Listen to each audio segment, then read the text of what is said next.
हूँ सादी और आप लोग देख रहे हैं टीवी लंदन में सादिया सादात। नाज़रीन, आज के इस व्लॉग के अंदर मैं आपको इंटरव्यू सुनाऊंगी काव्या मोसवी के साथ जो आज हुआ है। उसके अंदर वो कहते हैं कि मैं इस रिपोर्ट को लेके बहुत ही देख के बहुत नाखुश हूँ, और वो कहते हैं कि जो भी चीज़ें जस्टिस अजमत ने लिखी हैं वो बिल्कुल गलत है, और ये रिपोर्ट जो है ये रिपोर्ट नहीं बल्कि वाइट वॉश किया गया है। असल मुजरिमों के जुर्म के ऊपर पर्दा डाला गया है। जो असल कल्प्रेट है उनके नाम ही सामने नहीं आए, और जिन लोगों के नाम सामने आए हैं वो डिफेंसलेस डिप्लोमेट्स थे जो पाबंद थे ये चीज़ें मानने के, ये हुक्म मानने के। तो कहते हैं कि मैं अगर इन्होंने माफ़ी ना मांगी जस्टिस अजमत ने तो वो इनके खिलाफ सू करेंगे। और वो ये कहते हैं कि डॉक्टर आयशा सिद्दीका को भी ये कहना चाहिए। वो कहते हैं कि जिस तरह के अल्फाज उन्होंने मेरे लिए या आयशा सिद्दीका के लिए यूज़ किए हैं ये बहुत ही गलत बात है। और उन्होंने कहा है कि ये उनका मानना है कि कॉन्फ्लिक्ट ऑफ इंटरेस्ट भी रहा है, वो खुद नैब का हिस्सा भी रहे हैं, और अब वो ही कैसे इस रिपोर्ट की इंक्वायरी के अंदर बैठ सकते हैं, और वो भी ऐसी इंक्वायरी जिसके अंदर मुझे, जो कि मैं मेन बंदा हूँ, मुझसे एक लफ्ज भी किसी ने नहीं पूछा और कोई क्वेश्चनिंग ही नहीं हुई है, और ये रिपोर्ट शाया कर दी गई है। तो आइए मैं आपको beginning, can you just tell me that why what were your point of view in regards to the report? What do you think of a report as it is? Well, the first point to make is no investigation was carried out because there was no testimony, no evidence called. I had been assured by the government of Pakistan that I would be asked to testify, and Dr. Aisha Siddiqa was supposed to be testifying, and none of us were asked.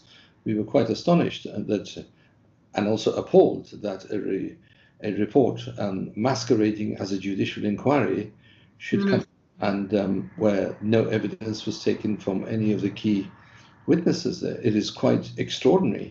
That's the first observation I make. And the second observation is, given the background of this man, who was an officer of NAB at the time, he should certainly not have been chairing the inquiry, and as you can see, it wasn't an inquiry. There's a fundamental principle in law, because nemo lodex causa sua, which means no man shall sit as judge in his own cause. And this man was an officer of NAB. He should not be investigating NAB. This was raised with me initially, and I gave the benefit of the doubt.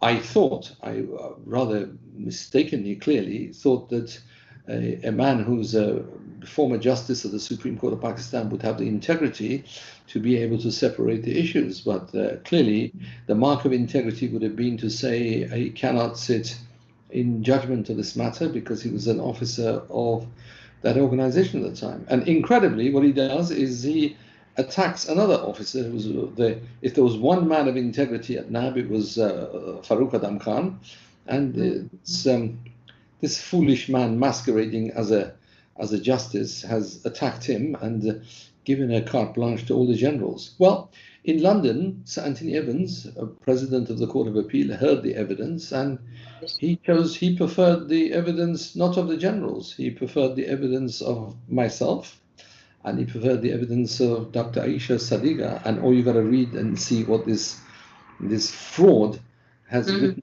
about us.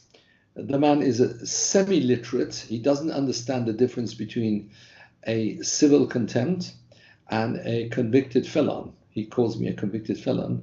I would invite you to ring a first-year law student in Pakistan, ask him to elaborate and tell you the difference.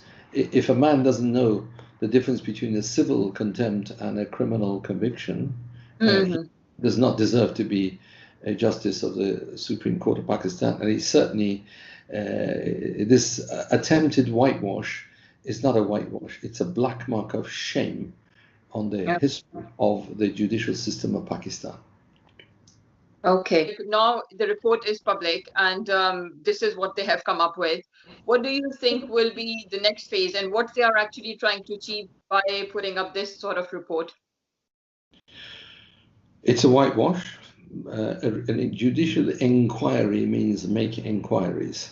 Yes. How can you write a judicial inquiry report when you've made no inquiries? He hasn't called me as a witness. He hasn't called Dr. Aisha Siddiqa as a witness, and yet he's liable, both of us. I mean, he is through your television cameras, I'm issuing a warning. Within 7 days, if he does not apologize, I will sue him. I will sue him in London for libel and defamation and the slander. And I recommend that Dr. Sadiqa does the same. He feels that it's quite all right for him to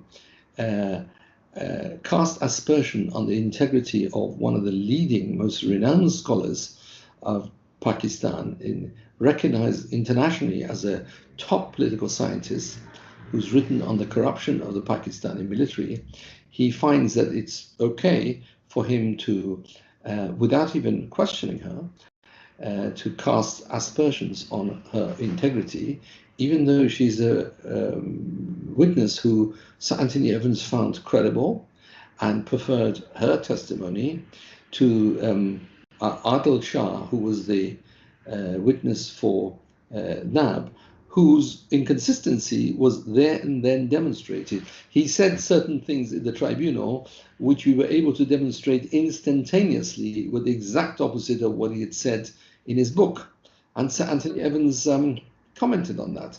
And this fool masquerading as a former judge of the Supreme Court of Pakistan has not seen fit to look at the award that Sir Anthony Evans gave, which, by the way, Pakistan appealed and lost. Yeah. And the judge on the Court of Appeal said that Sir Anthony had been extremely generous to Pakistan and its unmeritorious, wholly unmeritorious positions. And in consequence, he gave the award. This fool, who has not even bothered to examine the evidence and ask us any questions, has just peremptorily decided to libel me and libel Dr. Aisha Sadiqa, and yet give a clean bill of health to the generals who Sir Anthony did not believe, the High Court in London didn't believe. You make up your own mind on who you believe. I think somebody who sits as a judge in his own cause and investigates apparently the organization that he was part of is not a fit and proper person to be regarded as a justice. So you believe that there was a conflict of interest while he was carrying out this report? I don't believe. It's absolutely clear. Yeah, of course it was. It's absolutely clear. Okay, so there were a few names that had been put up, like Abdul Basit, who was the ambassador, and then there was Ahmed Bilal Sufi. Do you think those people, do they have anything to play, any role part of it in the NAB? Are they because they are being accused at the moment? So do you think that they are rightly being accused? Because I believe Ahmed Bilal Sufi was the person who came and who did the deals with the Jerry James and yourself. So do you think those names that have been put up, is that correct? Well, I don't know if they've been examined. Did he ask them questions or not? I don't know. What I do know is this. It is extremely unfair to blame a diplomat. All he was doing is carrying out his duty. Abdul Basit was just an officer of the High Commission, and he receives his instructions from Islamabad. He carries them out. It's a hallmark of the cowardice, dishonesty, corruption of this man masquerading as a judge to put the blame on a defenseless diplomat who's all he's doing is carrying out order. Bilal Sufi, well, it's extraordinary that despite the fact that I'd warned him that Broadsheet was not in good standing, nevertheless he went and dealt with it. But clearly it was his evidence, and Sir Anthony Evans accepted his evidence, that he was cut out of the picture. He simply negotiated the settlement, and the rest of it he had nothing to do with it. So it is the extreme mark of cowardice, dishonesty, lack of integrity of this man to come and accuse these people of having done something wrong when the facts speak for themselves. The best judgment is that of Sir Anthony Evans. So do you think that this report is being put up to hide the actual culprits, who you believe would be the generals in this case, and they are trying to protect them and their interest? I stand by the award and the judgment of Sir Anthony Evans, and I have utter contempt for this man and his report. Of course it's an attempt to whitewash the generals and the military. Of course it is. It's quite obvious. The gutless government of Imran Khan at the moment, whom I believe that they meant to do well by the interests of the country. They're utterly spineless, utterly gutless. I hope they're not involved in corruption themselves, but perhaps they're just in office and not in power. Perhaps that's the case. But the reality is that from the starting block, this has been a sham, and at the end of it, it's clearly a sham. Okay, so you're just saying that the next step would be that you are going to him, Justice Azmat. This will be your course of action now. I think the people of Pakistan deserve better than men like this who masquerade as justices of the Supreme Court of Pakistan. I think I owe it to the people of Pakistan to drag this man into a proper court where the court can examine the evidence and pass judgment on it. Do you think Pakistan government will be able to take any action against this? Whatever you after you will sue and everything, do you think the Pakistan government will do anything? It's nothing to do with the Pakistani government. It's to do with this man. Pakistani government didn't libel me. This man did. Now, what the shenanigans were behind that, I know not, but I certainly intend to find out. Okay. Thank you so much. It's my pleasure. Okay. Thank you. Thank you.